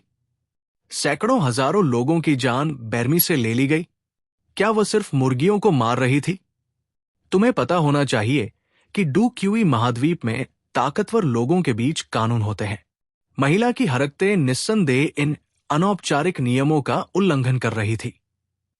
आखिरकार उस साम्राज्य से कई ताकतवर लोग निकले थे। इस प्रकार इस स्थिति से ये स्थिति पैदा हुई। एक एक करके कई ताकतवर लोग बदला लेने के लिए उस महिला को खोजने गए, लेकिन उनमें से हर एक को हार का सामना करना पड़ा। अरे हाँ, उन ताकतवर लोगों में सबसे कमजोर कम से कम एक डूलिंग था, और सबसे मजबूत एक 9 सितारा डू हुआंग था, जो डू जोंग चरण में कदम रखने वाला था। जैसा कि याओ लाओ ने बताया, उसने अचानक अपना हाथ हिलाया। दुर्भाग्य से वे सभी महिला के हाथों मारे गए। गल्प। जियाओ यान ने मुश्किल से अपनी लार निगली और अपने चेहरे से ठंडा पसीना पोंछा। क्या वो महिला बहुत ताकतवर नहीं थी? उसने वाकई लोगों को मुर्गियों और कुत्तों की तरह मारा। पूरी गड़बड़ी के अंत में कुछ बूढ़े लोगों को गड़बड़ी में घसीटा गया। एक भीषण लड़ाई के बाद, जिसके बारे में बाहरी लोगों को पता नहीं था, ये महिला, जो कि मात्र 5 सितारा डू हुआंग थी, घायल होने के बाद बच निकली, जबकि बूढ़े लोगों के बीच एक डू जोंग स्तर के अभ्यासी को जहर को बाहर निकालने में 10 साल लग गए, इससे पहले कि वो पूरी तरह से ठीक हो पाता। अविश्वसनीय। जियाओ यान का गला एक पल के लिए घूम गया। सिर्फ एक डू हुआंग की ताकत के साथ उसने एक डू जोंग का सामना करने की हिम्मत की और वास्तव में एक गंभीर घाव छोड़ने में कामयाब रही। इस प्रकार के व्यक्ति के संबंध में जियाओ यान उनके वर्णन के लिए केवल अविश्वसनीय शब्द का उपयोग कर सकता था। 20 साल तक भागने के बाद ये महिला एक बार फिर प्रकट हुई। उस समय तक वो पहले से ही डू जोंग वर्ग में पदोन्नत हो चुकी थी। इस समय वे बूढ़े मूर्ख, जो उसके हाथों में गुप्त रूप से पीड़ित थे, वे बाहर आकर उसे बेतरतीब ढंग से आंकने की हिम्मत नहीं कर पाए। इस प्रकार वे केवल बहरे होने का दिखावा कर सकते थे और उसके बारे में सभी खबरों को अनदेखा कर सकते थे। 20 साल, एक 5 सितारा डू हुआंग से एक डू जोंग तक का उदय, इस गति को असामान्य माना जा सकता है। जियाओ यान ने सिर हिलाते हुए कहा, इस महिला में वाकई ऐसी डरावनी प्रतिभा है। याओ लाओ ने अपना सिर हिलाया और बिस्तर पर पड़ी डॉक्टर की ओर देखते हुए धीरे से कहा, उसके बाद जब मुझे आध्यात्मिक जड़ी बूटी मिली तो मैं एक बार उस महिला से टकरा गया और संघर्ष शुरू हो गया। आखिरकार हम लड़ पड़े। जियाओ यान की आंखें धीरे धीरे चौड़ी हो गई। ये पहली बार था जब उसने याओ लाओ को अपने पुराने कामों के बारे में बताते हुए सुना। तुरंत उसने जल्दी से पूछा, परिणाम क्या हुआ? परिणाम? याओ लाओ मुस्कुराया और अपना सिर उठाया। उसकी मैली आंखें यादों पर आहें भर रही थी। काफी देर बाद उसने एक हल्की मुस्कान दी और कहा, परिणाम ये माना जा सकता है कि मैंने उसे थोड़ा हरा दिया। जियाओ यान ने एक गहरी सांस ली। उसका चेहरा सदमे से भर गया था। एक छोटी सी जीत। हालांकि याओ लाओ इसके बारे में बहुत अस्पष्ट था, फिर भी जियाओ यान ने भीतर के अर्थ को समझने में कामयाबी हासिल की। जब महिला डू हुआंग स्तर पर थी तो उसने पहले ही डू जोंग स्तर के अभ्यासियों के खिलाफ अपनी ताकत लगाने की हिम्मत की थी, और जिस समय उसने याओ लाओ के साथ लड़ाई की वो पहले से ही डू जोंग स्तर पर पहुंच चुकी थी। फिर भी इसका अंत याओ लाओ के ऊपरी हाथ में हुआ। ऐसा लगता है ये कहना अतिशयोक्ति नहीं होगी कि उस समय याओ लाओ डू क्यूई महाद्वीप के शीर्ष पर खड़ा था। जियाओ यान के स्तब्ध चेहरे को देखते हुए याओ लाओ मदद नहीं कर सका, लेकिन डांटते हुए कहा, इसमें आश्चर्यचकित होने की क्या बात है? भविष्य में आप भी ऐसे मुकाम पर पहुंच सकते हैं। शायद। जियाओ यान ने टिप्पणी करने से इनकार करते हुए कंधे उचका दिए। उस तरह का स्तर पहले से ही केवल प्रतिभा की पहुंच से परे था। ऐसा होने के लिए मौका और किस्मत दोनों अपरिहार्य थे। वर्तमान में वह केवल यह चाहता था कि बैंगनी लॉ को जल्दी से पोषित किया जाए, इससे पहले कि वो अपनी क्यूई विधि विकसित करने के लिए इसे निगल जाए और खुद को जल्दी से एक डूशी बनने की अनुमति दे। जहां तक डू हुआंग्स, डू जोंग्स की बात है, ये सिर्फ सुपर अस्तित्व थे जो आसानी से अपने नाम से जियाओ यान का दम घोंट सकते थे। वो वास्तव में उससे ज्यादा नहीं काटना चाहता था जो वो चबा सकता था। शिक्षक के स्पष्टीकरण के अनुसार परी डॉक्टर, क्या उसके पास संभवतः एक भयानक जहर शरीर हो सकता है? जियाओ यान ने पूछा, जब उसकी नजर एक बार फिर परी डॉक्टर के सुंदर चेहरे पर 7 रंगों पर पड़ी, जबकि वो बिस्तर पर लेटी हुई थी। हां, अपने सिर को थोड़ा हिलाते हुए याओ लाओ के चेहरे पर मुस्कुराहट का भाव धीरे धीरे कम हो गया। उसने परी डॉक्टर को थोड़ी देर तक घूरा, फिर हल्की आह भरी। मैंने एक बार उस महिला से लड़ाई की थी, इसलिए मेरे मन में भयानक जहर शरीर की गहरी छाप है। इस तरह की जहर प्रशिक्षण विधि बल्कि अनोखी है। उन्हें लंबे समय तक डू क्यूई प्रशिक्षण की आवश्यकता नहीं है, बल्कि उन्हें मजबूत बनने के लिए उन्हें केवल की जरूरत है। जैसे ही वो इस बिंदु तक बोला, याओ लाओ की नजर परी डॉक्टर के मुंह के कोने पर पाउडर के निशानों की ओर मुड़ गई और उसके चेहरे पर थोड़ा अजीब भाव था। जहर खाओ। जैसे ही उसने देखा कि याओ लाओ कहाँ देख रहा था, जियाओ यान पहले तो स्तब्ध रह गया। हालांकि उसके चेहरे पर तुरंत ही भाव बदल गए और वो चौंक गया। सही है, ये जहर खा रहा है। एक बार जब वे जहर खा लेते हैं तो उनका शोकपूर्ण जहर शरीर जहर में निहित ऊर्जा को एक विशेष जहर डू क्यूई में बदलने के लिए एक अजीब तकनीक का उपयोग करेगा। याओ लाओ ने आश्चर्य में अपने होठों को चटकाते हुए कहा, जहर जितना तीव्र होगा उनकी ताकत बढ़ाने में उतना ही प्रभावी होगा। इसलिए उन्हें किसी कठिन प्रशिक्षण से गुजरने की जरूरत नहीं है। जब तक वे जहर खाते रहेंगे उनकी ताकत तेजी से बढ़ेगी। ये वास्तव में एक भयानक शरीर है। धीरे से आह भरते हुए जियाओ यान फूट फूट कर हंसा। स्वाभाविक रूप से इस दुनिया में कुछ भी परिपूर्ण नहीं है। ये भयानक जहर शरीर जहर के सेवन के माध्यम से किसी की ताकत को तेजी से बढ़ाने में सक्षम हो सकता है, लेकिन दिन के अंत में जहर फिर भी जहर ही होता है।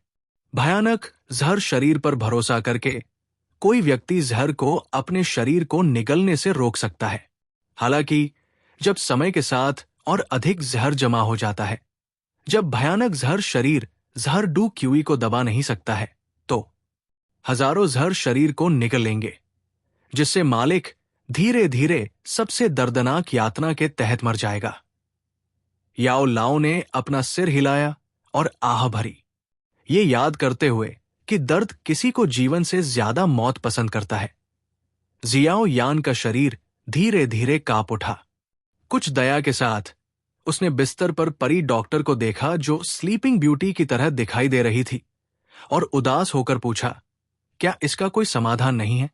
जल्दी से प्रशिक्षण लेने की क्षमता हासिल करने की कीमत चुकाना स्वाभाविक है।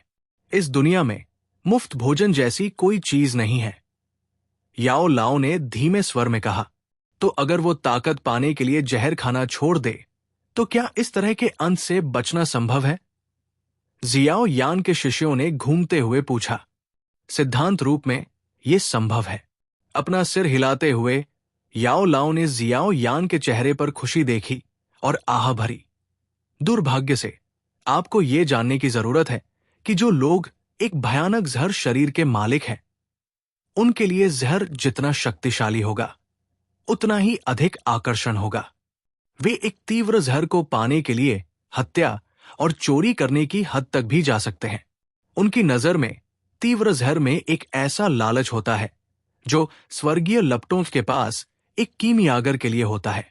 वे इसे पाने के लिए हर तरह के तरीकों का इस्तेमाल करेंगे, भले ही उन्हें आग में कूदने वाले पतंगों की तरह बनना पड़े। वे इसमें कूदने में संकोच नहीं करेंगे। क्या आपको लगता है कि आप उसे जहर खाने से रोक पाएंगे? अगर उसने कभी जहर नहीं खाया होता तो विषैला जहर शरीर कभी काम नहीं करता। हालांकि एक बार जब उसने जहर खा लिया, भले ही ये गलती से हुआ हो, तो विषैला जहर शरीर वास्तव में सक्रिय हो जाएगा। एक बार ऐसा होने पर मैंने अभी जो परिस्थितियां बताई हैं, वे घटित होंगी और इसे उलटने का कोई मौका नहीं होगा। संक्षेप में, हमने इसे बहुत देर से खोजा है, अन्यथा। याओ लाओ ने अफसोस जताते हुए कहा। मुंह खोले हुए जियाओ यान की अभिव्यक्ति अनियमित रूप से बदलती रही। काफी समय बाद ये निराशा से नरम पड़ गई। याओ लाओ के अनुसार उन तीव्र जहरों में नशे की लत के लिए ड्रग्स जैसा ही आकर्षण था। उसे इसे छोड़ने के लिए राजी करना संभव नहीं हो सकता। उसका वर्तमान विषैला शरीर अपने प्रारंभिक चरण में है, इसलिए जब वो होश में हो तो उसके लिए आपके संपर्क में आना ठीक है। हालांकि जब वो बेहोश होगी या जब भविष्य में विषैला शरीर परिपक्व होगा, तो वो जो भी छुएगी वो मर जाएगा।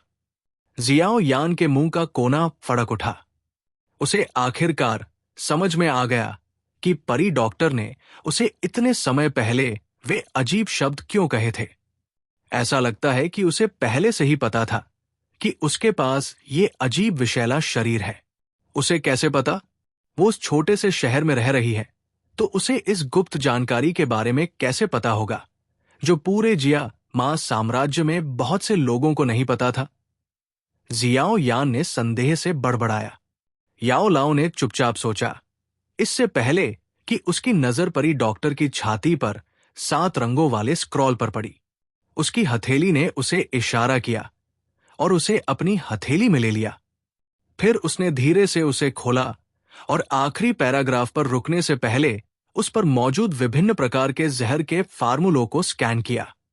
तुरंत उसने अजहाय होकर अपना सिर हिलाया और उसे जियाओ यान को सौंप दिया। जियाओ यान ने 7 रंगों वाला स्क्रॉल प्राप्त किया और उस पर अपनी नजर घुमाई। उसका चेहरा भी एक कड़वी मुस्कान से भर गया। दुखद जहर शरीर, एक अजीब तरह का जहर शरीर जो अपनी ताकत को तेजी से बढ़ाने के लिए जहर को निगल सकता है। एक दुखद जहर शरीर को पहचानने की विधि, पेट के निचले हिस्से में एक बहुत छोटी 7 रंग की रेखा होगी। ये 7 रंग की रेखा शरीर की जहर शक्ति की तीव्रता में वृद्धि के साथ बढ़ेगी। जब 7 रंग की रेखा हृदय की ओर बढ़ती है, तो ये वो समय होता है जब दुखद जहर शरीर अपने सबसे मजबूत रूप में होता है। उसी समय मालिक को शरीर को निगलने वाले हजारों जहरों का दर्द भी महसूस होगा। इस पंक्ति के नीचे इस बात का विस्तृत विवरण था कि शोकपूर्ण विष शरीर किस तरह का नुकसान पहुंचा सकता है। इनमें वे बातें भी शामिल थी जिनका वर्णन याओ लाओ ने पहले किया था। ऐसा लगता है कि वो पहले से ही इसके बारे में जानती है। अगर वो इसी तरह जारी रही तो वो जल्द ही या बाद में शक्तिशाली जहर का पात्र बन जाएगी। जियाओ यान ने 7 रंगों वाला स्क्रॉल लहराया और फूट फूट कर हंसा। हां, अपना सिर हिलाते हुए और आह भरते हुए जियाओ यान ने स्क्रॉल याओ लाओ को लौटा दिया। उसकी आंखें परी डॉक्टर को घूर रही थी और उसने धीरे से कहा, क्या शोकपूर्ण विष शरीर सभी जहरों से प्रतिरक्षित नहीं है? वो अब ऐसी क्यों है? जहर की ताकत बहुत तीव्र है। वो केवल अस्थायी रूप से बेहोश हुई है और उसे बहुत जल्द जाग जाना चाहिए। याओ लाओ ने लापरवाही से कहा। ओह! अपना सिर हिलाते हुए जियाओ यान छोटे से घर में एक मेज के पास बैठ गया और परी डॉक्टर के जागने का इंतजार करने लगा। याओ लाओ ने रिंग में वापस गायब होने से पहले बस एक और याद दिलाया। मेज के किनारे बैठी जियाओ यान ने परी डॉक्टर को घूरते हुए अपना सिर हिलाया और आह भरी। उसकी मूल आकांक्षा एक कीमियागर बनने की थी। दुर्भाग्य से अपने जन्मजात गुणों के कारण उसे एक कदम पीछे हटना पड़ा और एक चिकित्सक बनना पड़ा। हालांकि अपने संविधान के विकास के साथ वो संभवतः एक ग्रैंड मास्टर स्तर की जहर मास्टर बन जाएगी, जिससे डू क्यूई महाद्वीप के कई लोग डरेंगे। जब वो उस अवस्था में पहुंचेगी तो ये ठीक वैसा ही हो सकता है जैसा उसने उस दिन वर्णित किया था। अब कोई भी ऐसा नहीं होगा जो उसके संपर्क में आने की हिम्मत करे, और न ही कोई ऐसा दोस्त बने जिसके साथ वो सौहार्दपूर्ण बातचीत कर सके। वो मूल रूप से एक चिकित्सक बनना चाहती थी जो जीवन बचा सके, लेकिन स्वर्ग ऐसा नहीं चाहता था। इसके बजाय इसने इस दयालु युवती को एक भयानक जहर शरीर प्राप्त करने की अनुमति दी, जिससे हर कोई डरता था। उफ! एक और सांस लेते हुए जियाओ यान ने अपनी आंखें उठाईं और पाया कि परी डॉक्टर के चेहरे पर 7 रंग धीरे धीरे कम हो रहे हैं। क्या वो जाग रही है? जियाओ यान ने कुछ बुदबुदाया और फिर एक बार फिर चुपचाप बैठ गया। परी डॉक्टर, जो बिस्तर पर अपनी आंखें कसकर बंद कर रही थी, ने आखिरकार उन्हें धीरे से खोला। उसकी आंखों के कोने काले जहर को देखते हुए उसका हाथ थोड़ा सा हिला। उसके मुंह का कोना धीरे धीरे कड़वाहट से सिकुड़ गया। एक पल बाद परी डॉक्टर ने उसके चेहरे पर रजाई खींची तो कड़वाहट फैल गई। रजाई के भीतर से कभी कभी कुछ रोने की आवाजें निकल रही थी। मैं फिर से खुद को नियंत्रित करने में विफल रहा। मुझे वास्तव में मर जाना चाहिए। कुर्सी पर बैठे और कमजोर और कोमल रोने की आवाज सुनते हुए जियाओ यान की भावनाएं भारी हो गई। वो धीरे से उठकर बिस्तर के पास बैठ गया। उसका हाथ परी डॉक्टर के शरीर को धीरे से थपथपा रहा था, जो रजाई के पीछे छिपा हुआ था। ये महसूस करते हुए कि कोई उसे छू रहा है, रजाई अचानक नीचे खींची गई। परी डॉक्टर की आंखें चौड़ी हो गई जब उसने अपने बिस्तर के पास बैठे युवक को देखा। जल्दी से उसने अपने आंसू पोंछे और धीरे से पूछा, तुम कब आए? मैं तब अंदर गई थी जब तुम अभी भी बेहोश थी। जियाओ यान ने धीरे से मुस्कुराया। ये सुनकर परी डॉक्टर का सुंदर चेहरा थोड़ा बदल गया। उसने चुपके से अपने हाथ में कसकर पकड़े हुए काले रंग के जहर को रजाई में छिपा दिया। एक पल बाद उसे अचानक कुछ याद आया और उसने जल्दी से पूछा, क्या तुमने मुझे छुआ? ओ, मुझे इतने लंबे समय से जानने के बाद, क्या मैं उस तरह की दिखती हूं जो मुश्किल में पड़ने पर तुम्हारा फायदा उठाएगी? जियाओ यान ने सूखी हंसी हंसी। नहीं, मैं इस बारे में बात नहीं कर रही हूं। मेरा मतलब है, तुमने मेरे शरीर के किसी भी हिस्से को नहीं छुआ, है ना? परी डॉक्टर ने पूछते हुए अपने हाथ हिलाए। नहीं। जियाओ यान ने अपना सिर हिलाया। जियाओ यान को अपना सिर हिलाते हुए देखकर परी डॉक्टर ने आखिरकार राहत की सांस ली। उसने अपने पैरों को अपनी छाती में दबाया और अपनी बर्फ जैसी सफेद ठुड्डी को अपने घुटने पर टिकाया और धीरे से कहा, मैं ठीक हूं। मैं जो जहर बना रही थी उसमें कुछ समस्या थी। जियाओ यान ने कुछ नहीं कहा। उसकी आंखें बस परी डॉक्टर को घूर रही थी। काफी देर बाद उसने अचानक धीरे से कहा, सच में तुम उस चीज को छोड़ नहीं सकती? शब्द सुनकर परी डॉक्टर ने पहले तो उदासीन प्रतिक्रिया व्यक्त की, जिसके बाद उसका सुंदर शरीर तनावग्रस्त हो गया और उसने जियाओ यान को एक बदसूरत भाव से देखा। तुम क्या जानते हो? मैंने 7 रंगों वाली जहर की किताब पढ़ी है। साथ ही मुझे पता है कि तुमने जहर खाया है। जियाओ यान ने यह कहते हुए चमकीली आंखों वाली जोड़ी को देखा। तो तुम उसमें वर्णित दुखद जहर शरीर के बारे में भी जानते हो? जियाओ यान को अपना सिर हिलाते हुए देखकर परी डॉक्टर ने एक उदास मुस्कान दी और अपने लाल नम होठों को जोर से काटा। उसने पूछा, तो तुम भी मुझसे डरती हो, है ना? परी डॉक्टर को घूरते हुए, जिसके सुंदर चेहरे पर एक आंसू बह रहा था, जियाओ यान ने अपने दिल में भावनाओं को हिलते हुए महसूस किया। उसने अपना सिर हिलाया और अपने मुंह के कोने पर एक गर्म मुस्कान के साथ उसके सिर को धीरे से थपथपाया। उसने कोमलता से कहा, अगर मुझे डर लगता तो मैं अभी भाग जाता। चाहे आप इसे कैसे भी कहें, हम दोनों ने साथ मिलकर अच्छे बुरे हालात का सामना किया है। जब उसने ये सुना तो परी डॉक्टर की चमकीली आंखों में आंसू रुक गए और उसने मुंह फैलाकर जियाओ यान को देखा। क्या तुम सच में मुझसे नहीं डरते? क्या तुम अब भी मेरे द्वारा बनाए गए खाने को खाने की हिम्मत करोगे? कभी भी? जियाओ यान ने मुस्कुराते हुए कहा। जियाओ यान के चेहरे पर गर्मजोशी भरी मुस्कान देखकर परी डॉक्टर के दिल में एक गर्मजोशी भरी भावना उमड़ पड़ी। उसने अपने चेहरे से आंसू पोंछे, अपनी भरी हुई नाक से सांस ली और अपने दिल में बुदबुदाया, धन्यवाद जियाओ यान। शायद भविष्य में तुम ही मेरे एकमात्र दोस्त हो। भविष्य में चाहे जो भी हो, जब तक तुम मुझे अपना दोस्त मानते हो, मैं हमेशा तुम्हारे सामने किंगशान टाउन की परी डॉक्टर ही रहूंगी। भले ही मैं एक महान जहर मास्टर बन जाऊं जिससे हर कोई डरता है,